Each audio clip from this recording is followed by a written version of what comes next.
buenos días. El Instituto Estatal Electoral de Hidalgo, a través del Centro de Estudios para la Democracia, la Universidad La Salle Pachuca y los integrantes del Servicio Profesional Electoral Sistema INEOPLE, les dan la más cordial bienvenida a este quinto foro de diálogo basado en los textos del sello editorial INE. El tema de hoy se titula La confianza y la participación de la juventud en la democracia.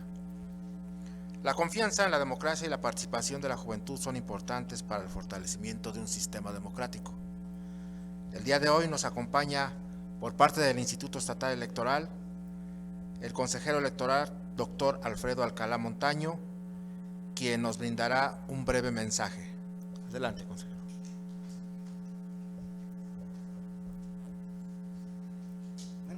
Buenos días a todas y todos.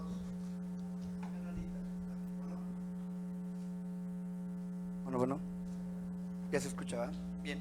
Bueno, a nombre del Instituto Estatal Electoral de Hidalgo, agradeciendo la participación tan entusiasta y sobre todo agradeciendo a la Universidad La Salle Pachuca, en especial el reconocimiento maestro Cristian Negrete por este espacio que nos ha servido de retroalimentación de las actividades que venimos realizando a las y los integrantes del servicio profesional y a quienes hoy nos acompañan en la mesa, a nuestro amigo Ricardo Olvera. Estos foros justamente lo que permiten es analizar textos, pero desde diferentes ópticas, que nos va a permitir de alguna manera poder compartir estas visiones y poder conocer también este trabajo, estas visiones, y qué mejor que el tema de hoy, que es hablar de las juventudes y estar con ustedes. Agradeciendo como siempre el espacio a nombre del Instituto Estatal Electoral Hidalgo por este trabajo y estas alianzas que se han venido generando justamente para contribuir a la cultura política democrática, que ya lo iremos desarrollando. No me quiero adelantar a mi participación, pero sí o sí tenemos que levantar la voz. Las juventudes sobre todo tienen que aprovechar esos espacios, pero sobre todo participar y ser parte de los asuntos públicos. De nueva cuenta, muchas gracias y un reconocimiento de nueva cuenta a la Universidad de La Salle Pachuca. Muchas gracias, consejero. De igual manera nos acompaña el maestro Cristian Negrete Perales, director de la Facultad de Derecho de la Universidad La Salle, quien también le pediremos que nos brinde un breve mensaje.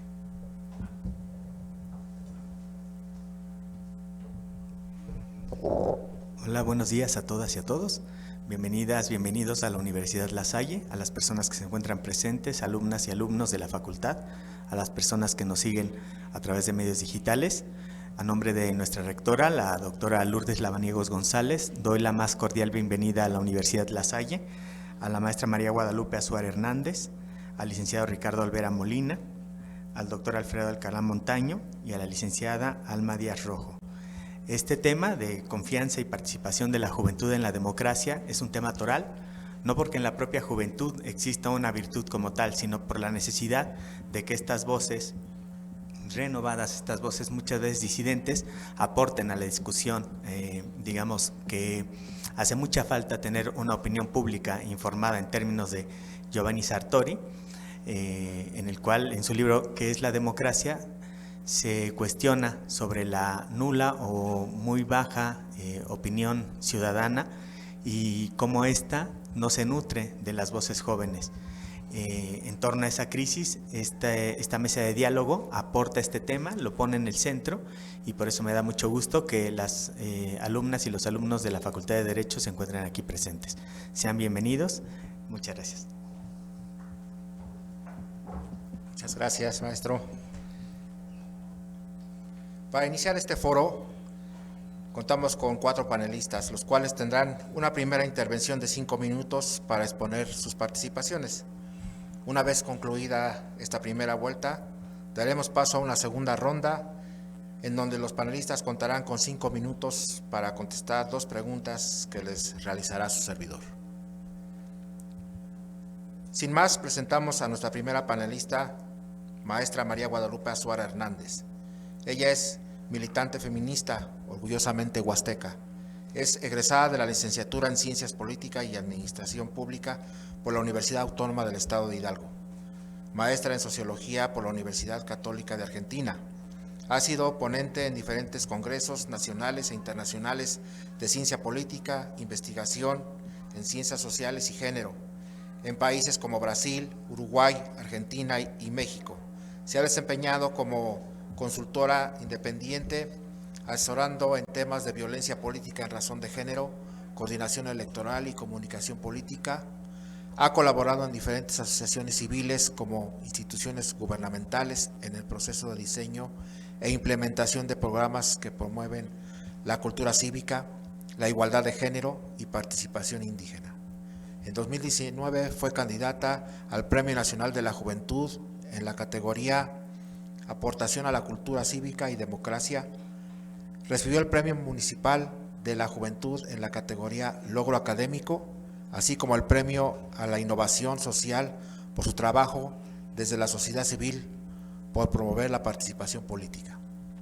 Fue fundadora y presidenta de la Asociación Civil Artículo 39, 2018-2020 y coordinadora del comité editorial de la revista de esta asociación. Actualmente es fundadora y representante de la colectiva feminista de la Huasteca Teltic Cihuatl, donde se encarga de la promoción y ejecución de programas para frenar la violencia de género y la promoción del feminismo en la región huasteca. Adelante, maestra. Yo creo que se escucha bien, ¿no? Bueno, muchas gracias.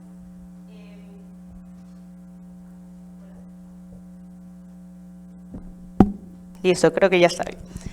Bien, primero que nada quiero agradecer a La Salle Pachuca, al Instituto Estatal Electoral por haberme invitado a conversar en estos diálogos para la democracia o foros de diálogo.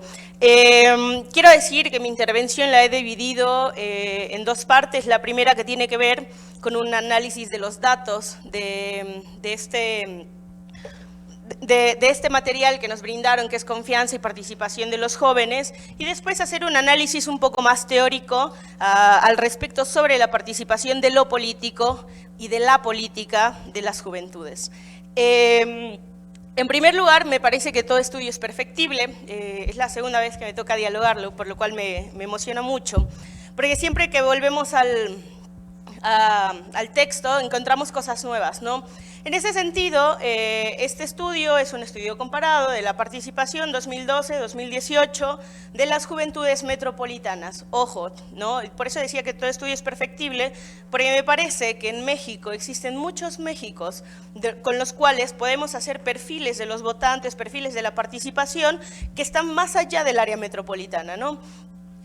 Yo vengo de la Huasteca, que es una región indígena, y veo que la participación, si bien en cierto sentido es limitante en algunos aspectos, me parece que pensarlo en clave política puede ayudarnos a ver otro tipo de participaciones. Hay un perfil del votante, lo cual me parece interesante, que es de 25 a 29 años, quienes más participan. Eso tiene que ver, en mi parecer, que son las personas que tienen más estudios, evidentemente, quienes nos estudiamos en el quehacer no solamente político, sino el quehacer de lo público. En ese sentido, tendemos más a participar. Pero también hay algo que me llama la atención, y ahí es donde voy a empezar a hilar algunos trazos con lo teórico, que tiene que ver que en 2018 la participación de los jóvenes fue mucho más alta. ¿Alguien recuerda qué pasó en 2018? Gana por primera vez la izquierda en México, ¿no? Y es el presidente actual que tenemos. No me voy a entrar en un debate epistemológico entre izquierda y derecha, pero sí quiero decir que en ese aspecto había muchos factores en común que propiciaron la participación.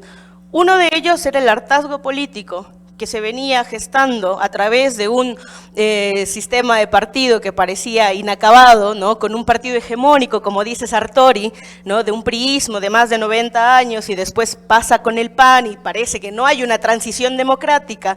Y entonces surge un discurso de una oposición que permite pensar que podríamos generar un cambio. Pero ojo, para mí eso no fue la clave. Para mí la clave fue en 2014 cuando desaparecieron a 43 estudiantes de Ayotzinapa. Cuando en 2017 hubo un caso de feminicidio de Mara García, que estaba en Puebla, por un conductor de Cabify. También en 2018, cuando 3 estudiantes de cine fueron desaparecidos y asesinados, y entonces la juventud mexicana empezó a moverse, que ojo, no es la primera vez que sucedía eso, el movimiento del 68 también tiene que ver con participación juvenil, ¿no? Anteriormente las juventudes siempre han salido a participar, y es por eso que yo lo pongo en duda, porque a mí me parece que es muy interesante pensar la participación a través de los mecanismos de la democracia procedimental y la democracia institucional, que tiene que ver con partidos políticos, instituciones, ir a votar, pero también me parece que hay una participación que siempre ha estado ahí y que los jóvenes somos quienes nos apropiamos usualmente de ella. Las marchas feministas, no lo tengo que decir, están repletas de mujeres jóvenes. Entonces, quizás nosotras no participamos en las formas convencionales de la democracia procedimental, pero participamos en lo político. Y por eso es que a mí me interesa hacer estas 2 líneas de investigación, que podamos charlar inclusive con quienes están acá, porque para mí los jóvenes sí participan, y participamos un montón. El tema es que usualmente hay tipos de participación política, ¿no? Y el profesor también lo decía muy bien, hay quienes participamos también desde la desinformación, pero hay muchos jóvenes que también nos informamos y empezamos a hablar y debatimos y participamos en foros y todo ello.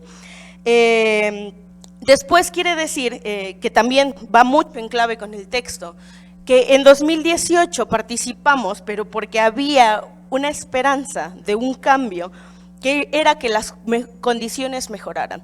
Al final, ustedes van a encontrar que las juventudes participamos porque tenemos esa esperanza de cambio. Participamos porque hay un factor político, social que queremos modificar. Pero, ojo, hay un sistema de partidos que está acabado. Hay una crisis de la democracia. No confiamos en las instituciones, tampoco sabemos cómo realmente funcionan. Y nos dicen, bueno, el problema es que nosotros, o sea, los jóvenes no se informan. Bueno, me parece que si estamos hablando de un alejamiento de lo democrático, de lo cívico, de lo institucional con las juventudes, no, me parece que el problema no está acá, sino es en la configuración institucional, que es lo que tenemos que pensar para que ellos puedan participar en los canales en los que nosotros también queremos. Bien, no hay confianza en el gobierno, pero siempre hay esperanza de cambio. Y eso es lo que vemos usualmente en las elecciones, ¿no? En las elecciones podemos ver cómo los sistemas políticos van cambiando, inclusive va muchísimo más allá de los partidos, sino que en las elecciones municipales tiene que ver con la confianza del candidato, ¿no? La cercanía con la ciudadanía, y en ese sentido vamos escalando a nivel federal, que tiene que ver con los procesos políticos sociales que han pasado.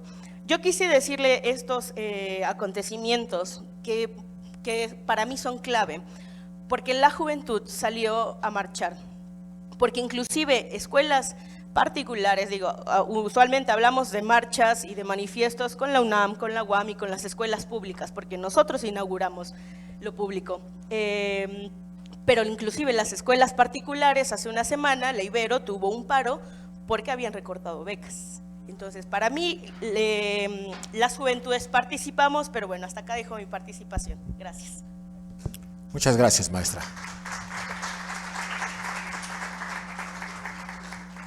A continuación, contamos con la participación del licenciado Ricardo Olvera Molina. Es licenciado en Derecho por la Universidad La Salle y licenciado en Economía por la Universidad Nacional Autónoma. Actualmente es maestrante en Filosofía Social. Cuenta con un diplomado en Desarrollo Local por la Organización para la Cooperación y el Desarrollo Económicos. En Trento, Italia. Fue delegado por México en IPAI Harvard 2020. También ha sido asesor legislativo en la Comisión de Justicia del Senado de la República y actualmente se desempeña como director general del Instituto Hidalguense de la Juventud. Adelante, licenciado. Muchas gracias. ¿Cómo están, chicos y chicas? Bien, pues antes que nada, estoy muy contento de regresar a mi alma mater. Yo estudié en La Salle, Derecho, en La Salle, Ciudad de México, pero también estuve aquí en La Salle, en la prepa, en La Luz. Entonces, pues bueno, divisa Manent. Y pues bueno, más que nada es muy simbólico el estar aquí, pero el estar desde la manera en que cómo compartimos, además de el material que nos hicieron llegar, que es la confianza, versa sobre la confianza y la participación política de la ciudadanía y de los jóvenes sobre todo, y pues bueno, venir aquí para elaborar una suerte de diálogo, que podamos hacerlo más dinámico, que incluso lo que queremos es hacer que podamos ir construyendo entre todos una visión de en qué punto estamos como juventudes y a qué punto queremos llegar cuando tengamos una participación política más álgida. De entrada, pues el estudio nos arroja que la participación política de los jóvenes a veces se ve mermada, no es directamente, pero hay un factor que complica mucho las cosas, que es que hay una desinformación muy grande, hay una incomprensión más grande aún de las instituciones electorales, tanto locales como nacionales, que es el INE, y el Tribunal Electoral del Poder Judicial. Hay como la gente, ¿ustedes son estudiantes de Derecho? ¿Todos? Bueno, ¿y en qué semestre van? ¿En cuarto? Pues bueno, incluso hasta yo terminé la carrera y sigue siendo un poco complejo entender bien el régimen que rige al tribunal, al INE y a los OPLE de los institutos estatales electorales locales, porque debido a tantas reformas que ha habido desde el 94, en el 97, en el 2014, en donde son grandes reformas políticas electorales, pues se ve que no se construye algo básico, y a la ciudadanía pues lo que necesita es entender. Yo creo que a veces es complicado que puedas ir a ejercer tu voto si no entiendes ni siquiera cómo es la dinámica de quién cuida tu voto. En ese sentido, se hacía una encuesta de que al INE, el INE preguntaba, bueno, a través de una encuesta, de para qué servía el INE. Entonces la mayoría, y creo que todos asumen, mayoritariamente, que el INE solo sirve para entregar tarjetas, bueno, nuestras credenciales de electores. Sin embargo, pues tiene otras funciones, que son también la de auditar el gasto público, la de incentivar la democracia a través de los diferentes spots, diferentes campañas publicitarias, que en ese sentido, pues también a modo de conclusión, que tomaremos en la segunda ronda, pues hace mucha falta que haya campañas un poco más fuertes, un poco más empáticas, y que se valgan de diferentes medios. Digo, ya la televisión y el radio no es el medio de comunicación más fuerte y más efectivo para llegar, sino pues las redes sociales, que hay una campaña más intromisiva en estas dos plataformas. Y bueno, también preguntar en Hidalgo, hacer hasta el mismo ejercicio. ¿Quién de aquí no le gustaría ser diputado? Levante la mano. ¿No les gusta? Bueno, ¿quién sí le gustaría ser diputado o diputada? Bueno, creo que la compañera.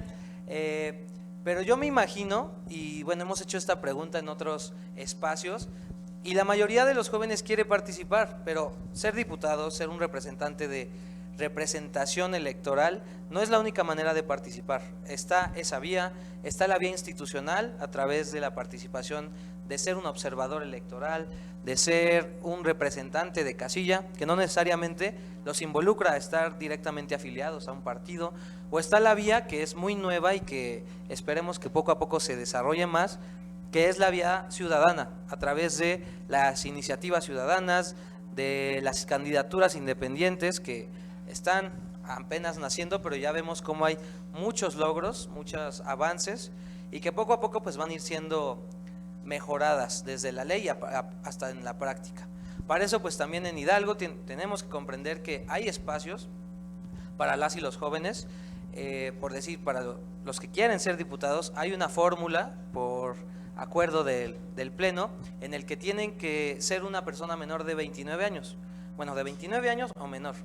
Entonces para las próximas elecciones pues todos pueden tener acceso a esta vía, esta acción afirmativa, en donde pues a través de una postulación, y si es a través de un partido o una candidatura independiente, pues pueden tener acceso a estas prerrogativas que ya se les da. Actualmente también se aprobaron algunas reformas a la ley, al Código Electoral, de aquí al código electoral de aquí de Hidalgo, en el que hay el 3% se debe dirigir a actividades de los jóvenes, actividades de formación. Entonces, a través de esta reforma, pues va a marcar un precedente para que en la ley haya muchos más espacios en las diputaciones y en las regidurías. Es cuanto, muchas gracias.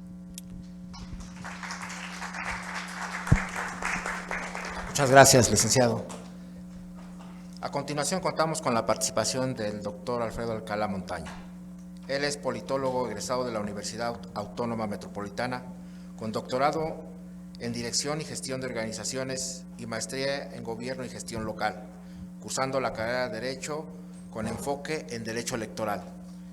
Experto en materia electoral con una trayectoria de más de 20 años, además de impartir conferencias, realizar investigaciones de posgrado enfocadas al sistema electoral y las TICs para las gestiones de políticas públicas, además de desempeñarse como consejero electoral del INE en Hidalgo por una década. Actualmente es consejero electoral del Consejo General del Instituto Estatal Electoral de Hidalgo 2021-2028. Catedrático de posgrado y licenciatura en Ciencia Política y Derecho, con 15 años de experiencia, así como conferencista y ponente nacional e internacional. Ha realizado diversos artículos, estudios e investigaciones públicas. Adelante, doctor. Gracias. No, ya después de eso ya me recordé hace 20 años donde andaba yo justamente. Pero bueno, gracias por el espacio. El libro, bueno, ya se los compartirán, denominado La confianza y la participación de la juventud en la democracia, es un pretexto para poder platicar sobre justamente dos elementos. Bueno, de hecho diríamos tres, ¿no? Las juventudes, el tema de la democracia y el tema de la confianza. Justamente yo te recordaba, hace 20 años, estaba yo justamente involucrando en el mundo electoral, ¿no? En los asuntos públicos. Yo antes de votar, yo ya me había registrado para ser observador electoral, no sé, ya era muy inquieto, ¿no? Antes de votar, yo ya tenía mi acreditación de ser observador. Y bueno, la vida me fue llevando justamente a este espacio y de verdad es un placer poder escuchar a las juventudes, que justamente ese es el tema, escuchar a las juventudes, pero que también las juventudes se hagan presentes y se apropien del espacio público, que se apropien desde su salón de clases.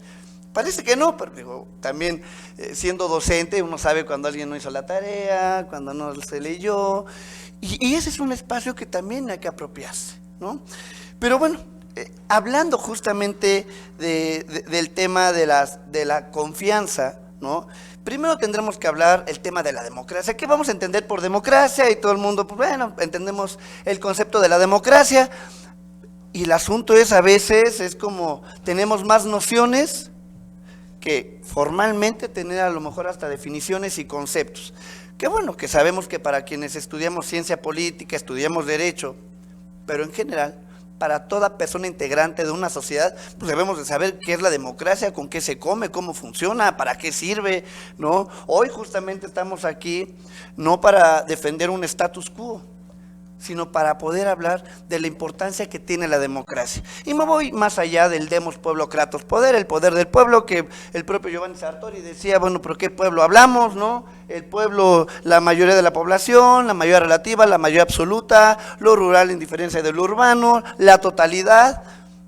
Y bueno, al final, cuando vamos hablando formalmente entonces del poder del pueblo, y cuando ya lo traducimos justamente, ya cuando vemos las diferentes formas de gobierno, entonces ahí sí ya podemos aterrizar de mejor manera justamente la democracia. Lo vamos a entender como una forma de gobierno, la cual es electa por la ciudadanía, bueno, por el pueblo, ¿no? Pero es importante, a mí me gusta hablar más de la ciudadanía porque justamente habla de este sector de la población que está ejerciendo sus derechos, que está participando y que puede, por ejemplo, en términos estrictos y formales, poder elegir a quien nos va a gobernar o nos va a representar, y que justamente esta lectura va reflejando esta parte.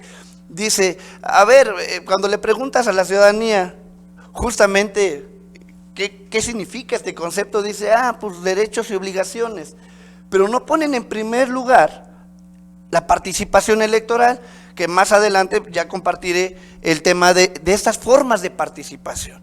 Pero una que es importante, que es como esa parte cíclica, que es votar, ejercer este derecho de elegir libre e informadamente a quien nos va a gobernar o nos va a representar, no es ejercida por la mayoría de la población. De hecho, la lectura comenta, confirma algo que pues ya se ve en una tendencia y por lo menos en los últimos 30 años, ¿no? Pues que las elecciones presidenciales generan mayor atractivo para el electorado, ¿no? Yo lo vi y dije, buen dato, pero eso lo sabemos un poco desde el 94, que fue una de las elecciones con mayor participación electoral, por arriba del 70%, y de ahí se ha mantenido en el 60%, ¿no? En las presidenciales, en las intermedias, baja a 50 o menos. Donde no solamente la participación de las juventudes no es tan alta como pensaríamos, y estoy hablando ahorita de la participación electoral, ¿no? Hay otras formas de participación donde todavía baja más. Y esa es la realidad, ¿no? Voy a poner un dato tan solo con las organizaciones de la sociedad civil en estados como Hidalgo. Tenía un registro antes en el 2018 de cerca de 800 organizaciones de la sociedad civil que tenían su CLUNY, que es como su CURP de las organizaciones. En la actualidad hay un poquito más de 200, ¿no? Claramente hay un tema que va de la mano con la democracia. Nos falta todavía fortalecer nuestra democracia representativa, ¿no? Ya queremos correr hacia la democracia participativa, pero tenemos que fortalecer nuestra democracia representativa, es decir, va muy de la mano con la democracia electoral o con este ejercicio del derecho al voto, y fortalecer justamente estos mecanismos en los cuales la ciudadanía, y en específico las juventudes, sean tomadas en cuenta, sean escuchadas, ¿no? ¿Alguien de ustedes, muy brevemente, digo, no es examen, ha realizado alguna petición, alguna autoridad de algún orden de gobierno? ¿Alguien por ejemplo, se ha manifestado en las calles por algún tema, el que sea? ¿No? Y se voltean a ver así como, ojalá el de al lado la levante, ¿no? Porque es también esa parte, ojalá y el de al lado defienda mis derechos, ojalá el de al lado pues haga el oficio para que nos tapen el bache, ¿no? Y con eso creo que me pasé por un minuto, pero bueno, ya nada más cierro. Justamente algo que no vemos es que somos partícipes de lo que está pasando en lo público. La problemática ahí está. Yo siempre he dicho, los gobiernos van y vienen, y es algo que aprendí en la sociedad civil. Los gobiernos van y vienen, las organizaciones, las problemáticas ahí están. A veces se transforman las problemáticas, a veces surgen otras. No hay y a veces hablando a nivel municipal, sobre todo, podemos observar justamente cómo no solamente no se resuelve un problema, sino se generan otros, ¿no? Y eso tiene que ver con la toma de decisiones en los asuntos públicos y nuestro papel dónde está, ¿no? Entonces, cierro con esa parte. Me queda claro que sí, efectivamente, en las elecciones presidenciales hay una mayor participación, pero lo vemos también a nivel local, cuando son elecciones de ayuntamientos, pues se genera una mayor expectativa, porque bien o mal es el vecino, el compadre, en municipios se conocen más y les interesa, porque al final, cuando hay una problemática, a la primera persona que uno le va a exigir y le va a pedir una rendición de cuentas es al presidente o presidenta municipal, no vas directamente a la presidencia de la República. Y por eso llama la atención justamente las elecciones de ayuntamientos. Ahora, justamente con esta reforma aprobada en Hidalgo, vamos a romper con un esquema que teníamos, donde prácticamente veníamos de un periodo del 2010 a la fecha, de prácticamente elecciones cada año, con un desgaste del sistema electoral, con un desgaste de las instituciones, con un desgaste de la clase política y un desgaste de la ciudadanía. Ahora vamos a pasar a otra parte, pero va a ser muy importante fortalecer la cultura política democrática, y ahí le dejo. Gracias. Muchas gracias, doctor. A continuación, contamos con la participación de la psicóloga Alma Díaz Rojo. Ella es psicóloga social, egresada de la Universidad Autónoma del Estado de Hidalgo, con formación como promotora social por los derechos humanos, la igualdad, la ciudadanía y la construcción de paz, educadora popular en derechos humanos y facilitadora en perspectiva de género, participación ciudadana y política. Ha facilitado procesos de capacitación y sensibilización a servidoras y servidores públicos, comunidades estudiantiles, mujeres y público en general, por parte de diversas organizaciones de la sociedad civil locales, estatales, nacionales e internacionales, así como instituciones gubernamentales como el Instituto de Alcance de la Mujer, el Instituto de Alcance de la Juventud, la Secretaría de Seguridad Pública, el Sistema para el Desarrollo Integral de la Familia, la Secretaría de Salud y la Secretaría de Educación Pública. Desde 2018 facilita procesos de acompañamiento a mujeres que deseen acceder a una interrupción voluntaria del embarazo. Desde 2019 es desarrolladora de contenidos y diseñadora institucional independiente en habilidades blandas para el trabajo. Entre 2020 y 2022 colaboró como promotora de la participación ciudadana y técnica de capacitación electoral en la Junta Local Ejecutiva del INE en Hidalgo. Actualmente se desempeña como jefa de departamento en la Dirección Ejecutiva de Capacitación Electoral y Educación Cívica del Instituto Estatal Electoral. Adelante. Gracias. Bueno, pues buenas tardes. Me voy a permitir salirme un poco del huacal, porque pues yo voy a hablar desde mi ser como psicóloga social, ¿no? El texto nos habla de la confianza y hay que entender desde dónde se construye la confianza desde la infancia, ¿no? Nuestro primer núcleo familiar es pues nuestra madre, nuestro padre y pues si tenemos hermanas, hermanos, ¿no? Sin embargo, hay una teoría de Fisher y Price que nos habla de cómo se construyen las conductas en la vida adulta con base en el constructo de nuestras actitudes desde la infancia. Y me van a decir, Alma, ¿pero qué tiene que ver eso con la democracia? Bueno, la democracia también nos da la oportunidad de decidir. La democracia es una serie de toma de decisiones, además de la participación electoral, en la participación en la vida política. El decidir construir con mi entorno, el decidir construir con mis pares o con mi comunidad inmediata, ¿no? Entonces, cuando en la infancia nosotros construimos nuestra confianza desde un piso disparejo o desde un piso que no tiene una base, desde ahí van a ser limitadas nuestras intenciones de interactuar con el comunitario, ¿no? Y esto se ve reforzado por las ideas individualistas de que si me va bien a mí y a mi familia, pues que se chingan todos los demás, ¿no? Entonces, tiene que ver con esta construcción en nuestro cerebro de quién es mi comunidad, quién es mi tribu desde lo primitivo. La democracia va a ser esa elección consciente de quién quiero que represente a mi tribu, mis intereses o a mi comunidad. Entonces, pues las bases son muy importantes. Dentro del estudio nos hacían reflexionar en cuanto a la participación en 2018 comparada con la de 2012, ¿no? Y existe un apartado en donde dice, pero ¿quiénes eran quienes estaban participando en estos años? Es decir, ¿qué estaba pasando en su infancia cuando ellos aprendieron qué es la participación en la vida pública o política? ¿Qué mensajes estaban recibiendo? Si bien antes de la reforma electoral de 2007 no había una regulación en los espacios, en los medios de comunicación a los que tenían acceso los partidos.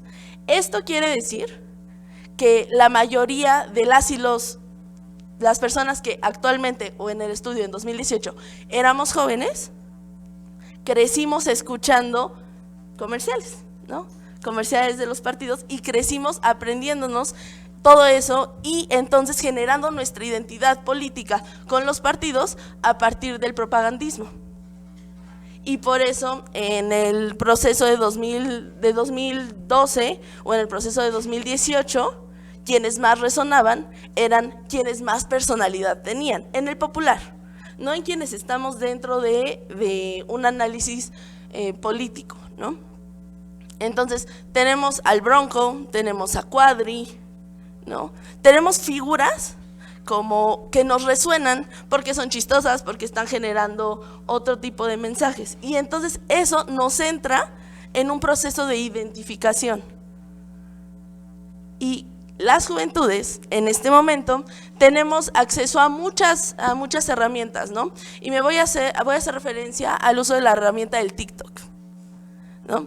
Escuchamos personas que están hablando desde TikTok y que están haciendo análisis político, pero no vienen y nos presentan una estadística, no vienen y nos presentan un estudio. Nos hablan desde el análisis que ya se hizo a través de eso, ¿no? No nos mencionan al autor, nos mencionan el análisis que se hizo del autor. Y eso nos genera este tipo de símil con nuestra vida. Esto quiere decir que la construcción de la participación ciudadana se tiene que traducir a un idioma más cercano. ¿Por qué? Porque la confianza se construye desde nuestro núcleo cercano.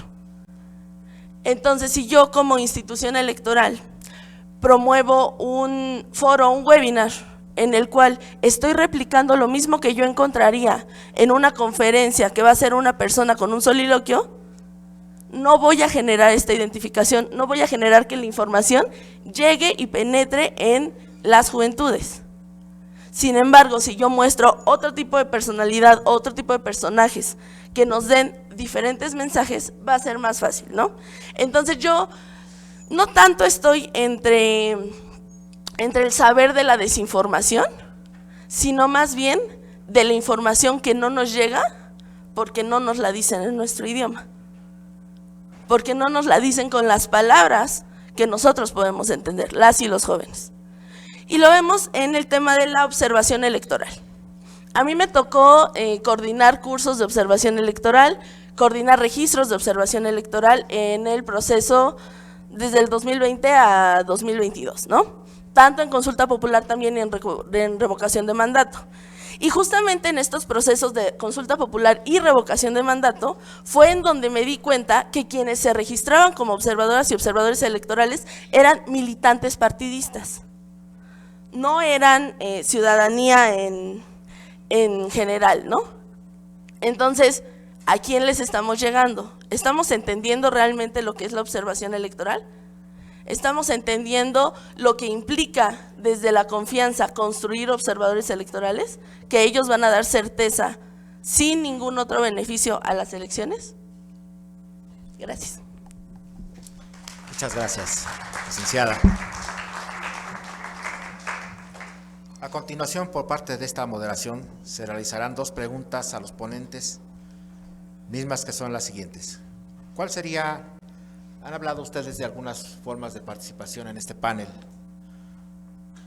cuál, aparte de ellas, serían las participaciones más efectivas que deberían tener los jóvenes en nuestra democracia? Y la otra es, ¿de qué forma las instituciones podrían fomentar la participación de los jóvenes de manera efectiva en nuestra democracia? Si gustan, de la misma manera en que comenzaron. Ok. Voy a comenzar con la primer participación, pero poniendo un poco en diálogo con lo que mencionaba Alma, que me parece sumamente importante. O sea, el tema de la información también y cómo se nos muestra a nosotros es clave para entender el sistema político. Y yo insisto en retomar la categoría de lo político, porque lo político es lo que nos hace creer en un cambio. Hay un autor que me gusta mucho, que es Rancière, y él habla de lo político como el disenso. Entendemos el disenso como el conflicto que hay en lo público y que nos tiene que ver con nosotros, ¿no? Hay otros más, como Francés, como Mouffe, que también hablan de cómo no podemos llegar a un consenso en general, porque, como lo mencionaba al principio, y por eso lo hice, o sea, había jóvenes metropolitanos, pero no había jóvenes indígenas, y no había jóvenes migrantes. Entonces, ¿qué quiere decir? Que como sujetos políticos también estamos en constante conflicto, y eso es lo que habilita la participación política. Para mí es necesario retomar la categoría de lo político más no de la política, ¿no? Porque esto es lo que nos ayuda a nosotros a reconfigurar lo que nos parece mal. Hay una frase muy linda en las 11 tesis de Feuerbach de Marx que dice que los filósofos se han encargado de estudiar el mundo y lo que se trata es de cambiarlo, ¿no? Y eso es lo que me parece que los jóvenes y las jóvenes es lo que estamos haciendo. No estamos participando como observadores electorales. ¿Y qué creen? No nos interesa tampoco. ¿Eso está mal? A mí me parece que no. A mí me parece que en términos de democracia representativa institucional tenemos un problema. Pero en participación política lo estamos haciendo. Y para mí la participación más efectiva es cuando salimos a las calles y denunciamos lo que no nos parece.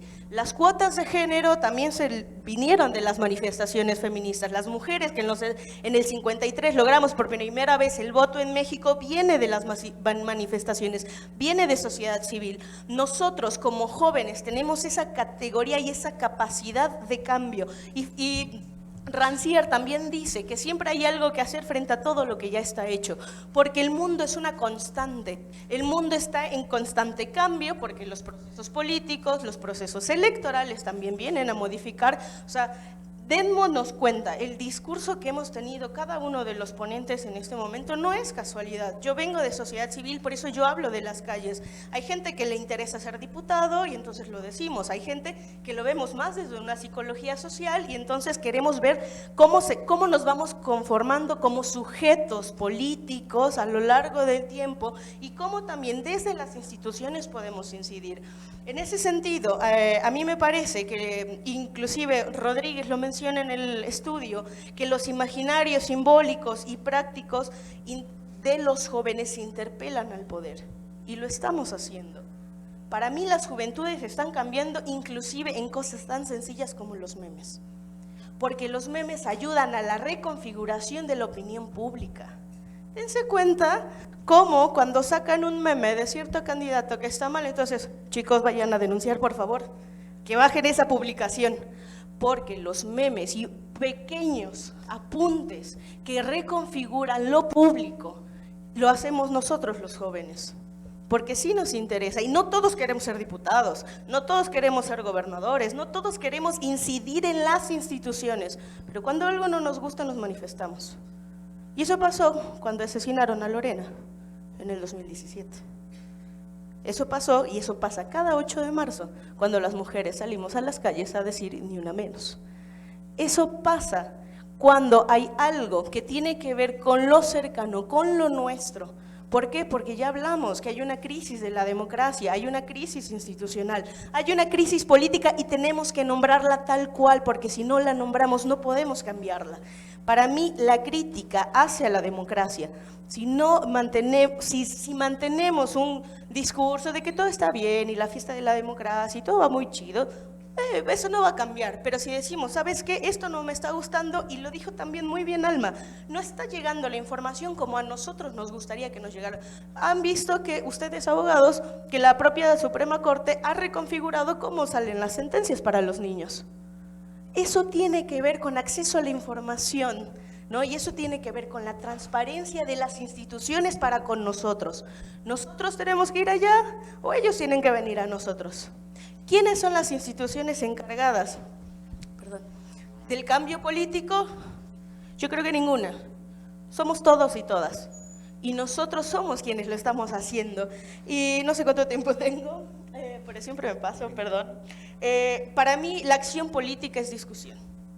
Tenemos que discutir, jóvenes. Tenemos que salir a decir también lo que no nos parece. Yo creo mucho en el poder de salir a la calle, pero también podemos armar este tipo de foros, debatir algo que no nos parece. Hay una reconfiguración para que a partir de los 21 puedan ser diputados. Oye, ¿estamos capaces para ser diputados? ¿O es ambición personal? Me parece que es algo que inclusive no podemos hablar de acciones afirmativas nosotros si no las discutimos previamente. ¿Qué caso tiene ganar espacios en determinados lugares si no vamos a hacer la reconfiguración? Y yo estoy cansada porque a mí me parece que de repente nosotros los jóvenes performamos la adultez. De repente llegamos, somos jóvenes, tenemos 18 años y somos servidores públicos, o somos diputados, o somos presidentes municipales. Bueno, no sé si hemos tenido presidentes tan jóvenes, pero bueno.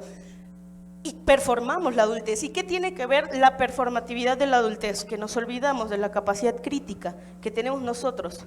Los propios jóvenes que estamos en partidos políticos y los que estamos en instituciones hacemos las cosas más cansadas y ya nos dimos cuenta que esa no es la vía. Ya nos dimos cuenta que hay otras formas de participación que ya estamos haciendo. Y la última, a través de las instituciones, coincido mucho en que tenemos que bajar la información, y no bajar, porque bajar es un término despectivo, pero tenemos que democratizar la información a través del lenguaje, y un lenguaje que no sea tan técnico, un lenguaje que sea más amigable para con nosotros. Muchos somos más visuales, otros somos más gráficos. Creo que esa es la chamba que tenemos las instituciones. Y bueno, creo que los jóvenes saben cómo participar. Tenemos la respuesta nosotros. Si el día de mañana pasa algo, ¿qué pasó como en la Ibero? Quitamos las becas, subimos la colegiatura, ¿no? Quitamos programas técnicos, no sé si los tenga la Salle, pero vamos a pensar que vamos a quitar la carrera de Derecho. Ustedes no saldrían a manifestarse. Bueno, igual si no les gusta, quizás no. Pero muchas gracias. Muchas gracias, maestra. Adelante, licenciado. Pues respondiendo sobre todo a la pregunta 2, que va en el sentido de cómo vamos a incentivar la participación de las y los jóvenes, pues es más que nada como con un cambio de conciencia que vayamos construyendo desde el discurso incluso propio y desde la práctica, que muchos pensamos, digo yo, les voy a compartir la experiencia, desde muy pequeño tenía interés en tratar de estar en los espacios para incidir, para la toma de decisiones. Ahorita somos parte del gobierno del Estado, en el Instituto Hidalguense de la Juventud.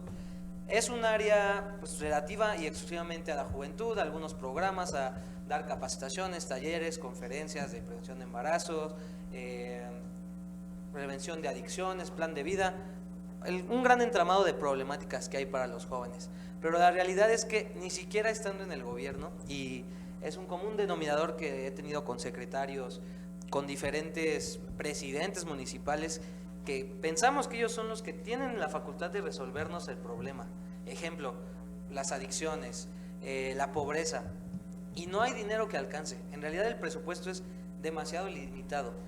Incluso en el área donde yo estoy, no hay un presupuesto, y no porque sea un gobierno de cualquier color que sea, la recaudación y el financiamiento público que hay no alcanza para todas las necesidades que tenemos. Entonces, ¿cómo vamos a hacer que se incentiven los jóvenes a participar?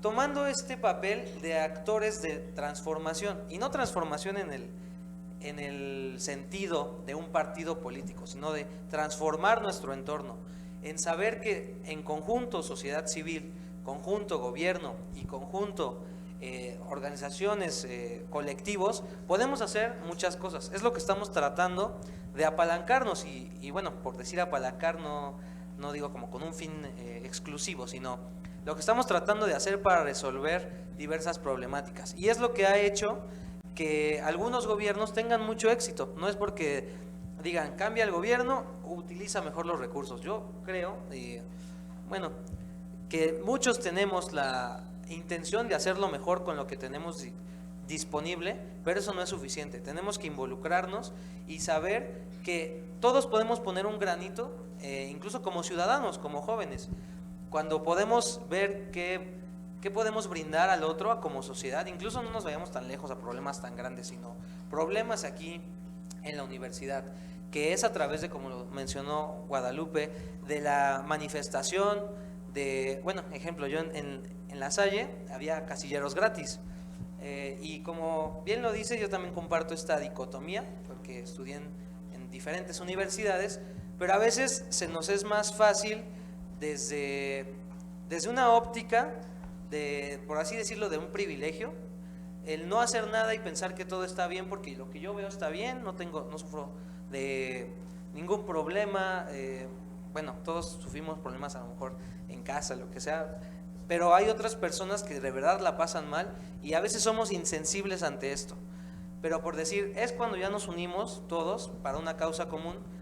Ejemplo, yo les platico qué pasaba en La Salle de allá. Los casilleros eran gratis, y hubo un momento en el que los casilleros para el gimnasio, y remodelaron el gimnasio, hubo mucha afluencia, estuvo muy padre todo, y de repente ya lo cerraron a un cobro, y fue como, pues no se está acostumbrado muchas veces a alzar la voz, a organizarse para hacer una afrenta común. Pues casi todos aceptaron como de bueno, pues ya ni modo, y es cuando dices, ¿Por qué? Si es mi derecho, ya estamos pagando una colegiatura para ejercer este derecho de hacer deporte y tener estas facilidades que ya estaban dispuestas para la escuela, ¿por qué ahorita sacar un beneficio para la propia universidad? Y fue como que a través de eso empezamos a hacer una campaña para juntar firmas y entregárselas al rector y por lo menos manifestar el descontento. ¿Qué no pasaría? Es un ejemplo pequeño, se logró que no se pudiera avanzar con esa medida, pero ¿qué tantas cosas no podríamos lograr si todos nos unimos a causas mucho más grandes e incluso pequeñas, empezando desde su comunidad estudiantil, desde sus colonias? Y pues bueno, si empezamos a ver todos que esto funciona, pues vamos a lograr muchas más cosas cuando ya podamos hacerlo todos unidos como sociedad y como Estado. Muchas gracias. Muchas gracias, licenciado. Adelante, doctor, si desea participar. Gracias. Bueno, contestando ambas preguntas, va muy de la mano, están interesantes. Hablar de las formas de participación y cómo fomentar la participación desde las instituciones. ¿Quiénes son instituciones que podríamos llamar tienen esta responsabilidad de fomentar la participación a secas, ¿no? Y bueno, entonces va de la mano. Uno, tendremos que decir, se tiene que ver de manera integral, ¿no? Formalmente se llama el enfoque sistémico, ¿no? Es decir, no podemos ver a las partes por separado, es el conjunto, así tenemos que ver. Y eso involucra a diferentes instituciones. Yo sí creo que hay instituciones, claro, y también las personas que integran una sociedad. Y voy desde los gobiernos, quienes nos representan, las legislaturas, voy desde también los espacios de poder supremo, el poder judicial, pero también están las diferentes instituciones de administración pública, están también los partidos políticos, porque formalmente a veces se nos olvida cuál es la función de un partido político, que viene de latín partere, parte de la sociedad. Un partido representa una parte de la sociedad, aunque nos digan en los spots que representan toda la agenda nacional, un partido representa una parte de. Por lo tanto, ellos, los recursos públicos que reciben, son para hacernos ver cuál es su agenda, cuál es su proyecto, en caso de que gobiernen o nos representen. ¿Qué cambios harían? ¿Cómo gobernarían? ¿No? Las formas de participación, y además fortalecerían y fomentarían la cultura política de entrada de entre su militancia, a lo que se le conoce como las escuelas de cuadros, que significa propiamente formar, darles las herramientas para que tengan los elementos para participar, no solamente para que vayan y defiendan su voto en una casilla o para que estén haciendo proselitismo. Esa puede ser parte de las actividades, pero la formación de la cultura política, para ello se da una buena parte de recursos. Estamos hablando de cerca de 4,000 millones de pesos más a nivel federal, más casi otros 4,000 millones de pesos a nivel local, y es una suma de dinero muy importante, y la cual va destinado para eso, ¿no? Y bueno, ya dejamos de lado acá, y cada quien sabrá si participa, forma parte de un partido, y ya sabrán en su interior si son escuchados, si son tomados sus opiniones en cuenta, si los partidos políticos en México, y esa es una reflexión para otro momento, ¿qué está pasando con esta democracia interna en los partidos, lo que conocemos también como democracia primaria? Las y los militantes están eligiendo libre, informadamente a quien van a querer que sean sus candidatos, candidatas. Ahí está la tarea. Y también están las universidades, ¿no? Qué bueno que se hablan de estos espacios, ¿no? También forman parte, ¿no? Las instituciones de educación, de ir fortaleciendo y fomentando justamente la participación. Y por cuestión de tiempo voy cerrando. Hay formas de participación, a veces nos quedamos y hasta lo revolvemos: la participación electoral, la participación política, la participación ciudadana, muchas participaciones, y a veces no nos encajamos en una, ¿no? Hay que partir. Por eso yo les decía hace rato, pues ya con que vayamos a votar ya es un primer paso de otros que tendremos que ir dando, ¿no? Formalmente, cuando hablamos de la participación, podríamos hablar de esa participación cívica que tiene que ver entre la propia sociedad y que busca hacer un vínculo con el gobierno, ¿no? Ahí está la participación cívica. Está la participación comunitaria, que es sumamente importante. Y ustedes sabrán si están participando en su entorno inmediato, en sus comunidades, en sus grupos de vecinas, si están manifestando también esa inquietud desde su primer espacio, que es desde donde viven, donde habitan. Desde ahí empezamos, porque a veces, las grandes transformaciones es como cuando decimos pensar global, actuar local. Y qué más local que desde nuestro entorno inmediato, y esa es la participación comunitaria. Y cuando hablamos justamente de la participación política, pues esta participación que busca justamente acceder a los espacios del poder político, ¿no? Ahí está esa participación política. Ahorita atinadamente Ricardo preguntaba, ¿quién quiere ser diputado, diputada? Pues no sé todavía, igual en ese momento no, pero no sé en un año, no sé en 2 años. Justamente, igual y ahorita son pre-aspirantes y no levantaron la mano, ¿no? Ya los veremos en las planillas el siguiente año. Es una decisión y muchas veces tiene que ver con el contexto, con la problemática, con esta parte en la cual sumamos o formamos parte o queremos formar parte del asunto público y propiamente la participación ciudadana. Pues esta participación la vamos a entender en primer lugar, esta participación donde ya hay agendas muy determinadas, organizaciones sociales o de la sociedad civil que ya van puntualmente poniendo en la palestra de la opinión pública temas como la migración, como el tema de mujeres, como el tema de los pueblos indígenas, como el tema de los derechos sexuales y reproductivos. Ahí se está posicionando, ¿no? Esas agendas. Y obviamente también formalmente y por definición la participación ciudadana va dentro de los canales formalmente establecidos, y ahí es un punto importante para otra discusión. Me queda claro, ¿tenemos los suficientes canales de interlocución gobierno-sociedad? Los diferentes gobiernos, los órdenes de gobierno, no son niveles, son órdenes de gobierno, realmente han abierto, se cuentan con diversos canales donde yo quiero ser tomado en cuenta. ¿Están ahí? ¿O realmente son pequeños espacios, unas rendijitas que dan? Y ante esas rendijitas de formas de participación, interactuar gobierno-sociedad, pues por eso se tiene que generar otro tipo de movilizaciones, ¿no? Que formalmente estarían fuera de las reglas y de las normas creadas por la propia sociedad, pero porque son las vías en las cuales ahí sí voltean a ver, ya me taparon la carretera, yo creo que sí voy a tener que escucharlo, ¿no? Pues igual y te mandaron tu oficio con tiempo, pero dijiste, pues ahorita son oficio, ahí déjalo, ¿no? Hasta que ya pasa algo, ahí sí vamos a abrir la mesa de diálogo con la comunidad, ¿no? Entonces, ahí lo dejaría también para otro momento, justamente estos canales de interlocución que son tan importantes y tan necesarios para poder resolver la propia problemática de la propia ciudadanía. Gracias. Muchas gracias, doctor. Adelante, licenciada. Gracias. Sí, justamente, yo voy a contestar primero la segunda, y creo que la primera propuesta sería romper el sesgo cognitivo, ¿no? Y era referente a lo que les comentaba hace rato. Nuestro sesgo nos dice que, de acuerdo a la historia y a lo que se ha obtenido con ciertas conductas, lo vamos a seguir obteniendo de la misma manera siempre. Entonces, romper el sesgo es saber que hay otras formas de participación, pero también el deber de las instituciones va a ser legitimar esas otras formas de participación, ¿no? Reconocerlas, que no la única manera de que nos llegue la información a las instituciones sea a través de un oficio o a través de una marcha, sino que haya otras maneras, ¿no? Y me permito retomar el caso de Arturo Saldívar, que sí…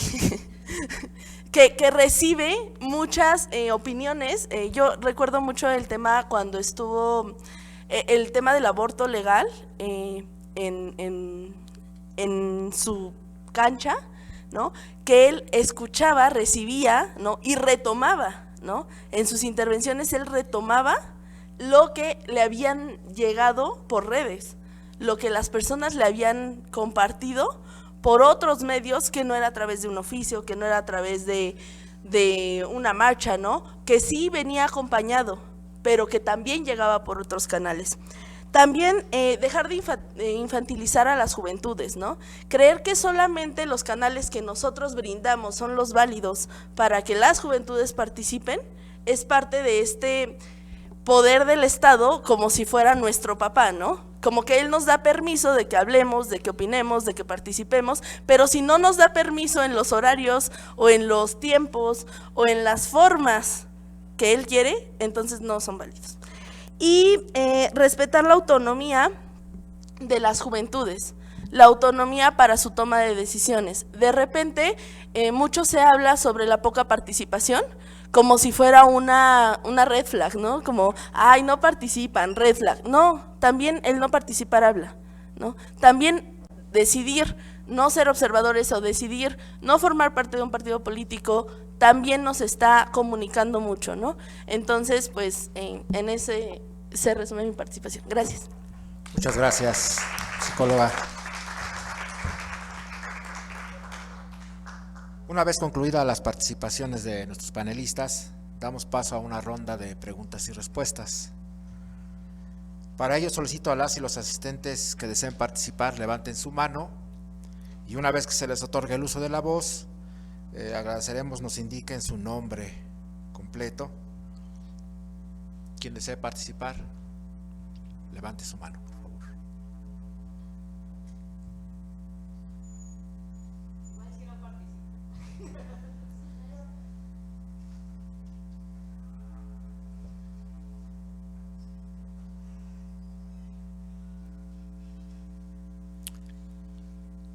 Bueno, al no contar con preguntas por parte de los asistentes, damos paso a la conclusión de este quinto foro de diálogo, la confianza y la participación de la juventud en la democracia.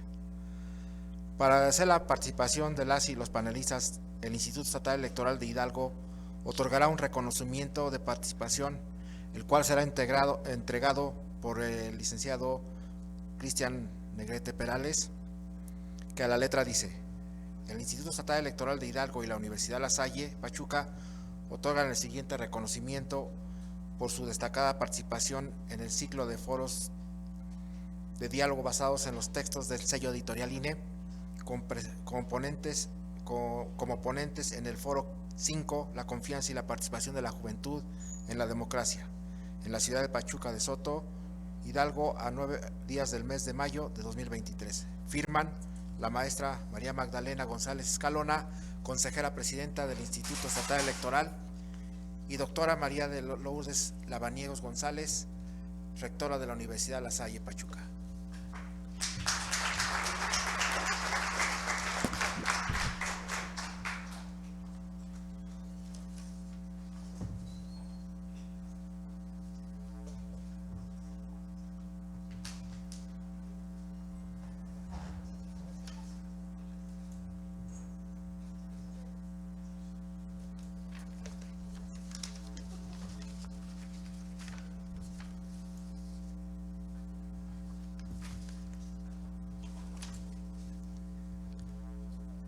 Sin más, el Instituto Estatal Electoral de Hidalgo y la Universidad La Salle Pachuca agradecen su presencia y participación, deseándoles una excelente tarde.